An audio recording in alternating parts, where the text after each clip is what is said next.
We're all taught the same thing, right? Chase comfort, run from pain. It's like rule number one. But what if that whole idea is a trap? That's what we're digging into today. This pretty radical concept called the discipline of suffering, and why leaning into discomfort might just be the secret to, well, actually living. Let that sink in for a second. Only this discipline has created all enhancements of man so far. I mean, wow. What Nietzsche is basically saying here is that everything great about us as a species, it's born from suffering. And that's a direct shot at our modern world, isn't it? It just completely flips the script on our obsession with comfort and makes you wonder, have we gotten it completely backward? You see, this constant hunt for comfort, it's become what Nietzsche called a religion of smug ease. It's this underlying belief that pain is, well, it's not just a part of life, it's a mistake, an error in the system that we need to fix and totally get rid of, instead of, a force that we need to understand and work with. And here's the crazy irony of it all.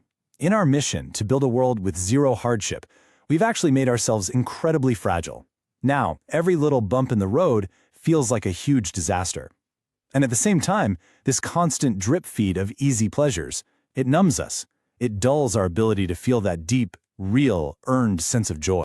And that brings us right to the heart of the issue, the crisis of comfort. We tell ourselves we've built a paradise, but what if we've really just locked ourselves in a velvet cage?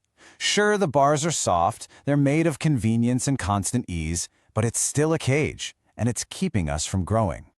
Okay, I absolutely love this metaphor. Think about it. Biologically, we're like cacti.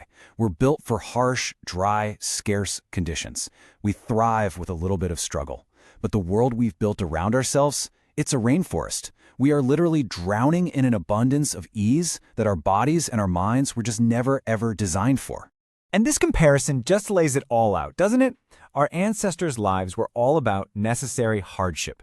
That made those rare moments of pleasure incredibly meaningful. Our lives today, they're the total opposite. It's an environment of endless comfort, which leads to this frantic, never-ending search for the next quick hit of pleasure. The difference is just staggering. So, what do we get for living inside this cozy velvet cage? It's definitely not the happiness we were promised. Instead, we're seeing chronic stress, this deep buzzing anxiety, a feeling of being totally stuck, and just a general softness, both in our bodies and in our minds. We're definitely comfortable, but man, we are not thriving. This quote just nails the result of that psychic softness. We've totally lost our toughness. And so the little things, the everyday setbacks that are just a part of being alive, these mosquito bites of the soul, they don't feel like small annoyances anymore. They feel like these huge, catastrophic wounds. We've basically lost our mental armor. All right, so if comfort is the cage, then what's the way out? Well, it's this idea that seems totally backward at first. We actually need stressors. We have to understand the biology of resilience and accept that hardship isn't the enemy. It's the very thing that builds our strength. So get this, there's this incredible real-world story from a project called Biosphere 2. Scientists built this perfect, sealed-off world for trees. No problems, no bad weather, just perfection. And you know what happened? The trees kept falling over before they got big. They couldn't figure it out until they realized they'd left out one crucial thing: wind. Turns out, without the stress of the wind pushing against them, the trees never grew what's called stress wood, that super strong core that actually gives them their structural integrity. And a lesson for us couldn't be more obvious. We're just like those trees. A person who is completely protected from every stressor, every bit of adversity, is going to grow up fragile.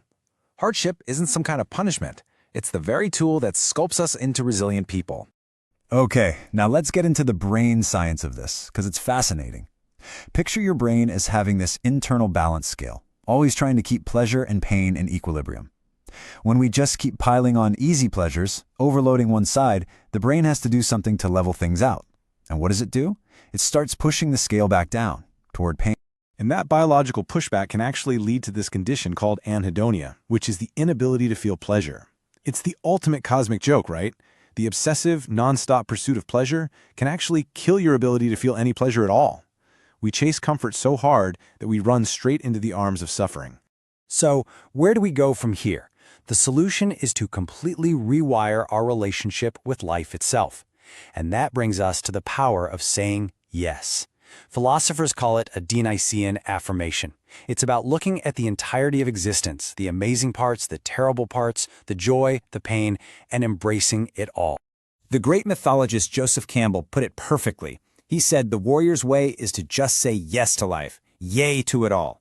He understood that our toughest moments aren't things to be avoided. No, they're the moments we get the chance to find out what we're really made of, to discover those deeper powers inside us. So, we have to reframe how we see suffering. It's not a dead end. It's the spark. It's the catalyst for real change.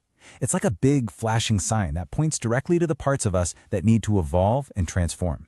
And hey, this isn't some new age idea. We're talking ancient wisdom here. Take the Greek philosopher Diogenes the Cynic. This guy purposefully made his life harder. He lived in a barrel, walked around barefoot in the snow. Why? Because he knew something profound. By training himself to handle hardship, he was actually increasing his freedom and making his capacity for true joy even bigger. So all of this, it really brings us to a choice that everyone has to make. And it's more than just a practical thing. It's a heroic choice. Are you going to keep being a spectator, just watching your life happen? Or are you going to step up and become an active participant in forging your own character?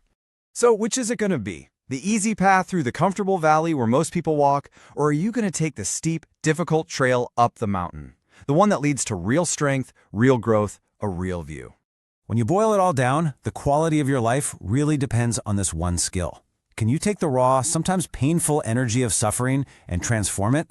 Can you learn to use it as fuel for your creative work, for building a better life, for doing something that matters?